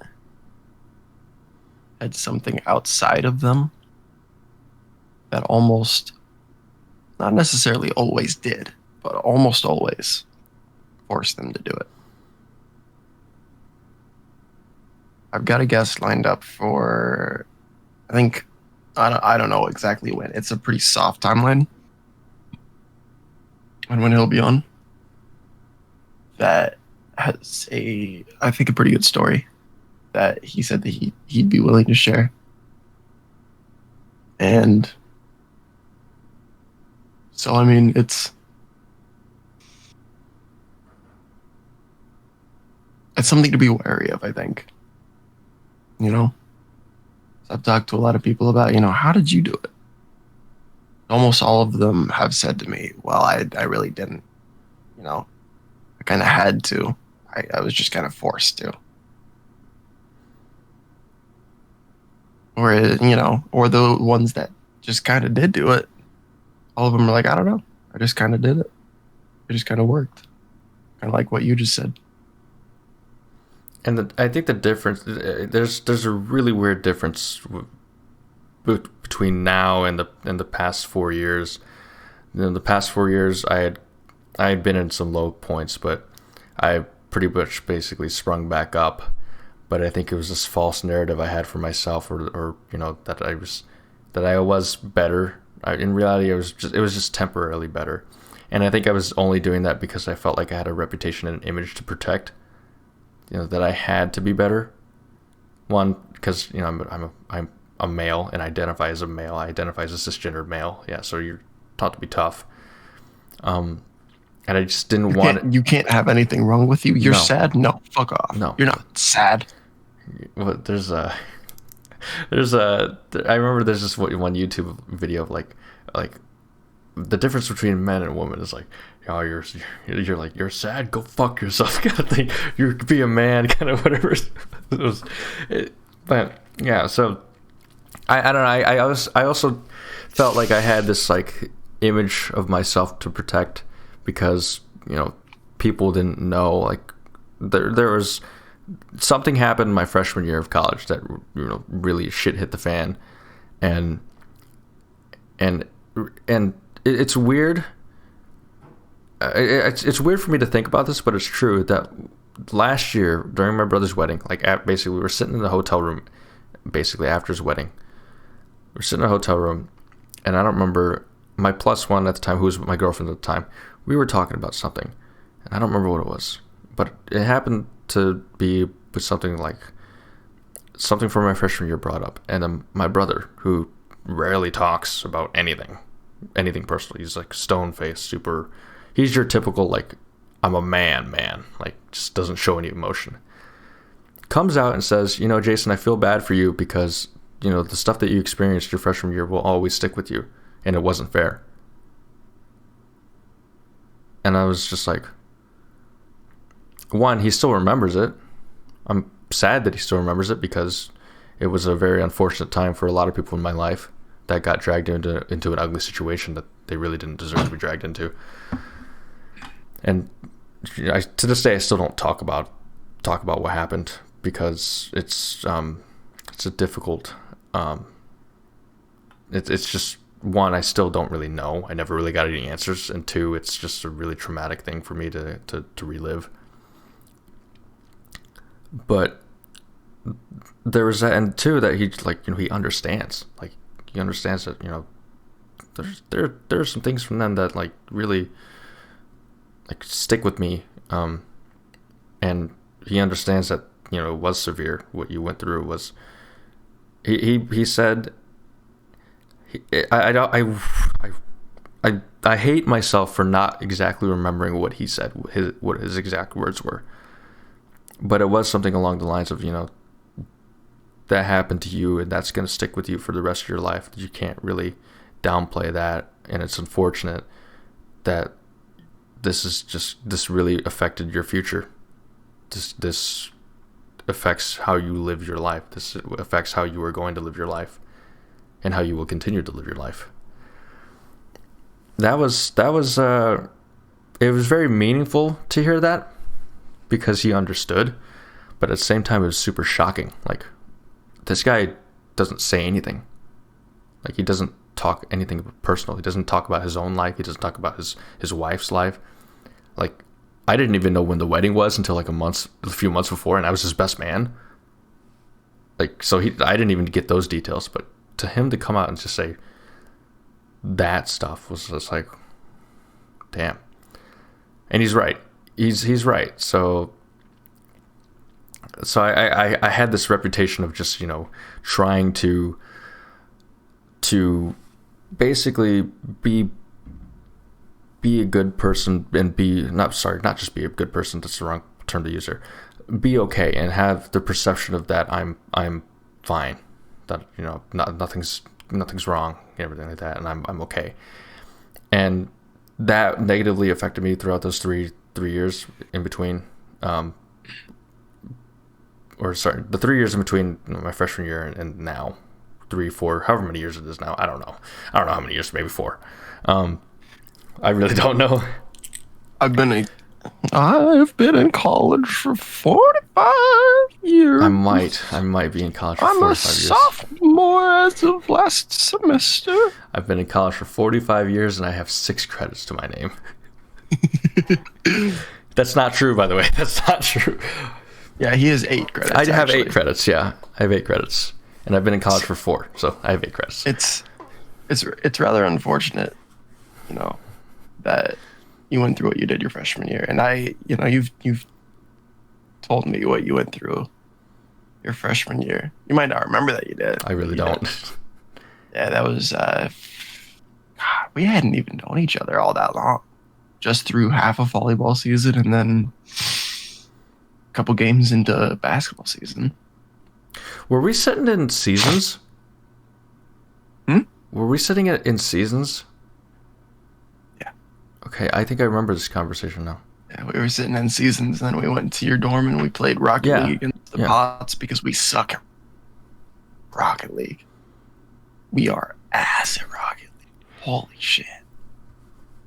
That's cross-platform now, by the way. So if you ever want to play, I play on keyboard and mouse, so I'm even worse than I was on your controller. I would still be ass at anything, anything Rocket League related. I'm so bad.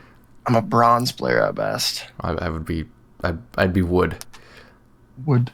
I'd wood one. There is an iron rank in Valorant, so it's pretty fun. Don't play Valorant, kids. Valorant sucks. Valorant's ass. Anyway, it is actually genuinely unfortunate what you went through your freshman year of college, because that's the kind of situation that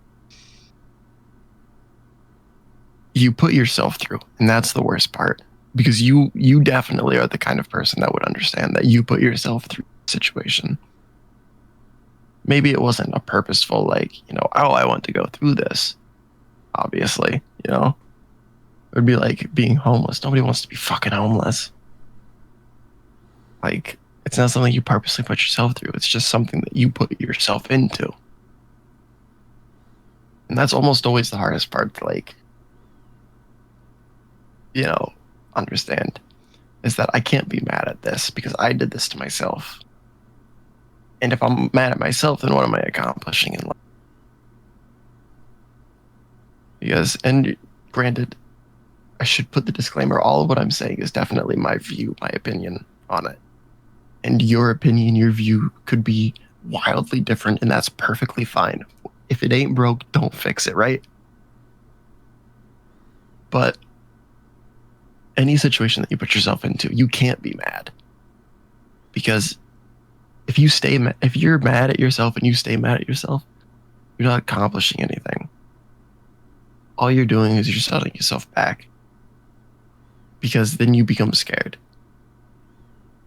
What is it? Fear leads to anger. Anger leads to hate. Hate leads to the dark side. Well, the dark side in this case is being scared of putting yourself into the same situation. And you have to be willing to hurt yourself in order to really, truly succeed.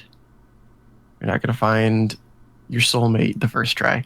You of all people should know this. You're not going to, always succeed at school the first try. Some people do. That's fine. A lot of people do, actually. You're not always going to be perfect. If you are, then you can fuck off, because you're better than me. But you can't be mad at a situation that you put yourself into. Because when you're mad, you're only holding yourself back. You got to look back on it and you can be like, okay, I want to avoid that situation. What led up to it? What can I avoid to keep myself out of there? Because if you can avoid the things that lead up to it, you can avoid it entirely. You don't need to avoid steps 1 through 26. You just need to avoid steps 1 through 5.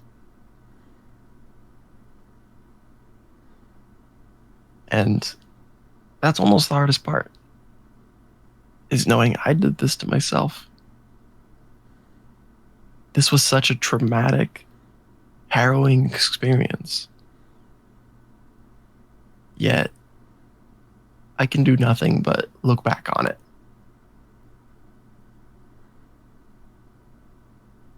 And that's it. I can't curse God's name for this occurrence.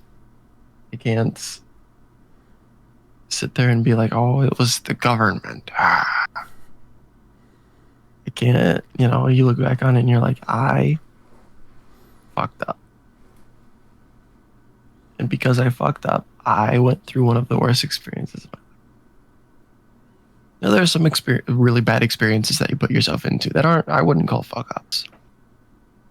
Not you. I shouldn't, like, I want to make that clear. I'm not saying, like, you've done this. No, like, just the general you. You know, people can put themselves in really shitty situations without it being like a general fuck up, you know?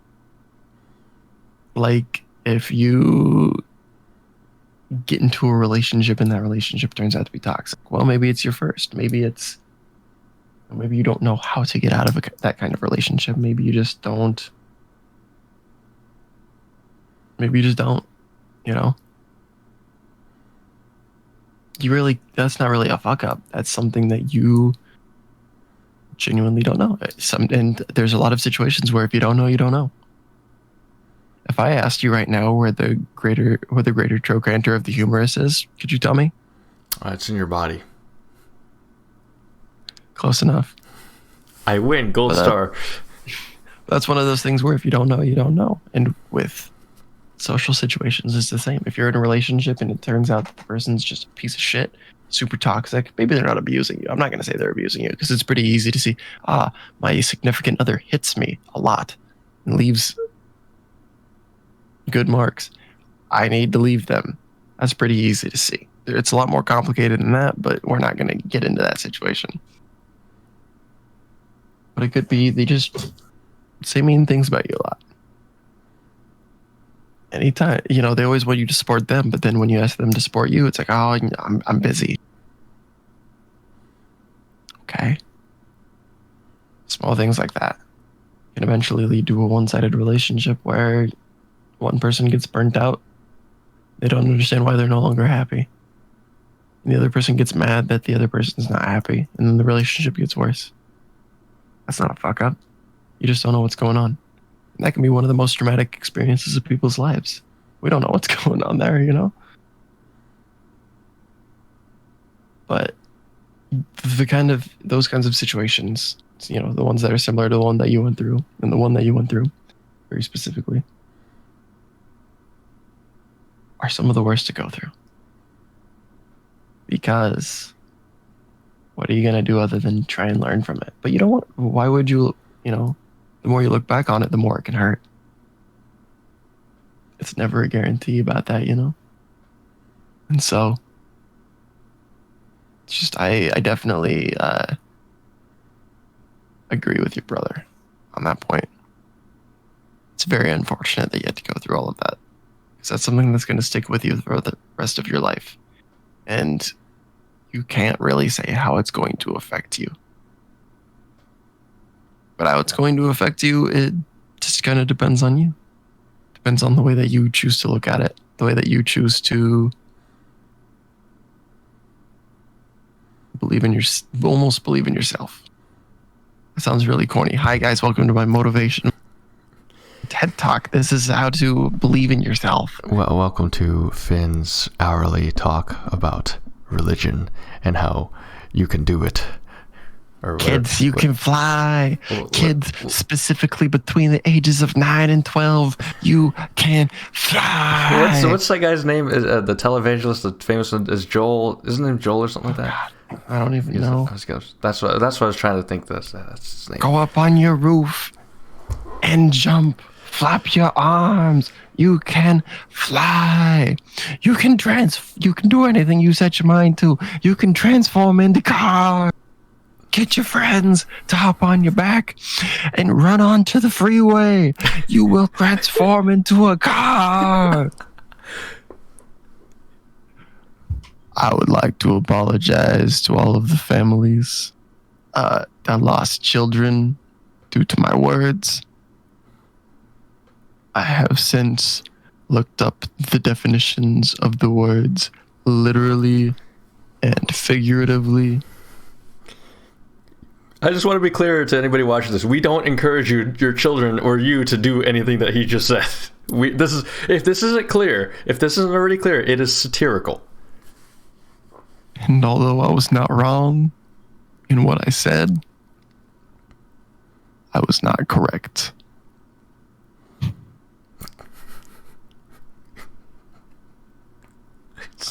Non-apology apology.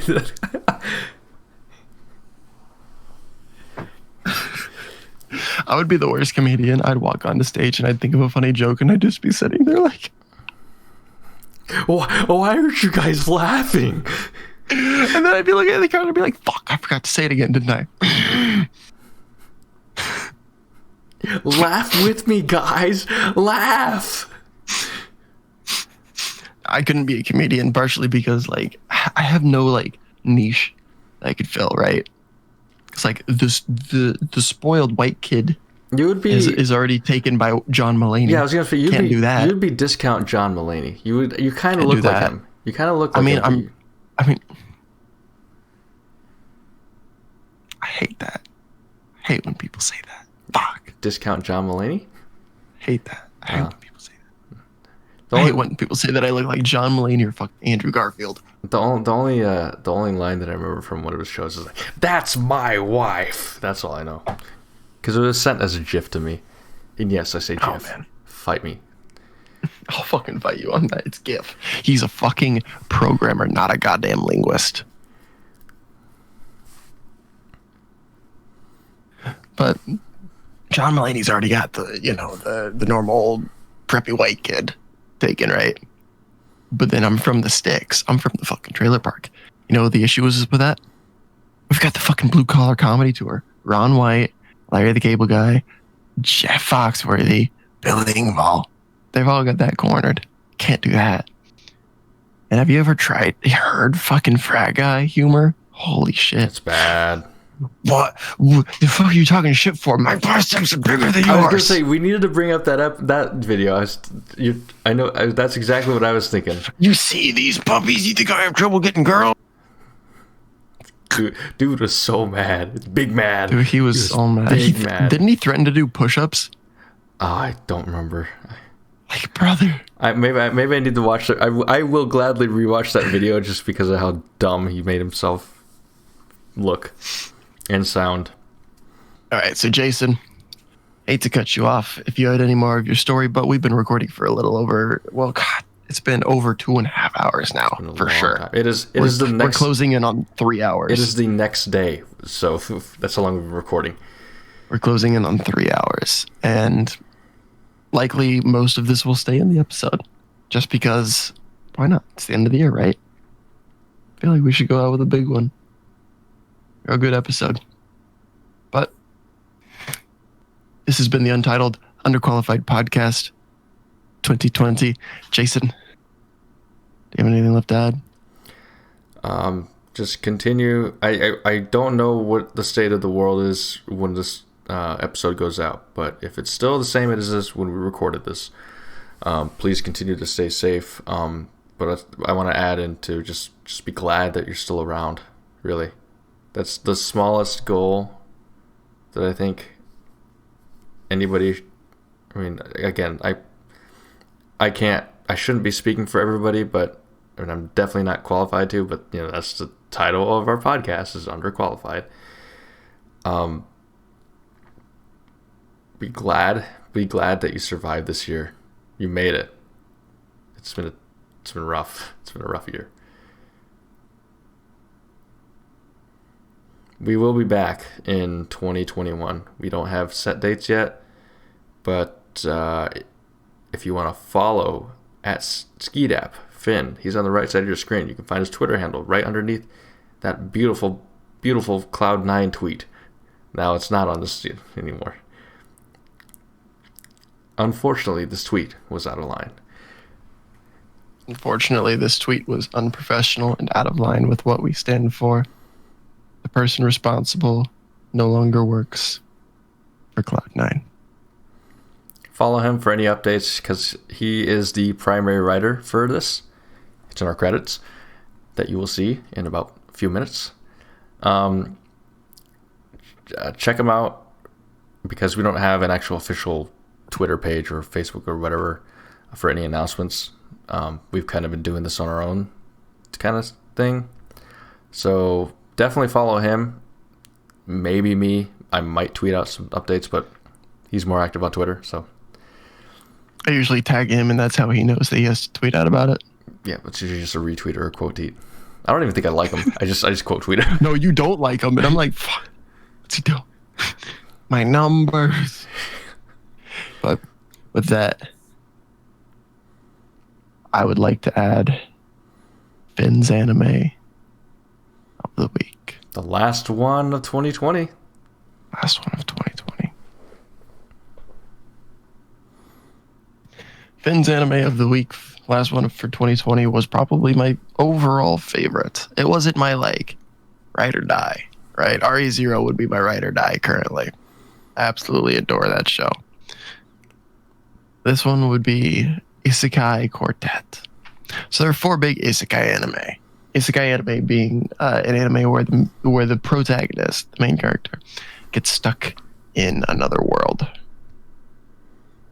In RE0, Natsuki Suburo gets transported to just this other like fantasy type world. Dude's literally buying like snack foods at a convenience store and walks right into town square of this random ass like magical town. Cool stuff. Konosuba, Sato Kazuma dies. Dies. He gets run over by a tractor. And he dies of a heart attack. Very fun stuff. So he goes to this other world because he chose to go there. In Overlord, dude gets stuck in an MMORPG game, very similar to World of Warcraft. And then in the Saga of Tanya the Evil, you've just got this fucking 9-year-old girl who is a dude that died, but God said, no, fuck you. You don't believe in me. Fuck off. You get to live. And it's it's wild. If you guys watch the episode with Circle Arc, you would get my brief synopsis of the series. Super fun. Absolutely adore this series. It's so funny. Especially the movie. Movie's super good. But Isekai Quartet has these 4 animes all mashed together. And they all have to go to school together. And it's just super funny. They have references to all of the shows. They have just like the weirdest interactions. Every character is bumped up to level 100 of whatever the personality traits are. If this character is supposed to be obsessed with another character, they're like triply so. If one character is supposed to be a fucking pervert, he like is trying every chance he can to get into the girl's bathroom. If a character is supposed to be stupid, they are dumb. We're talking like my girlfriend's dog dumb. This is the dog that gets scared of his own reflection because it's another dog. If you open the dishwasher too fast, he gets scared. That's how dumb he is. Very stupid. You could literally insult him to his face, and he just looks at you like, I do not know what that means.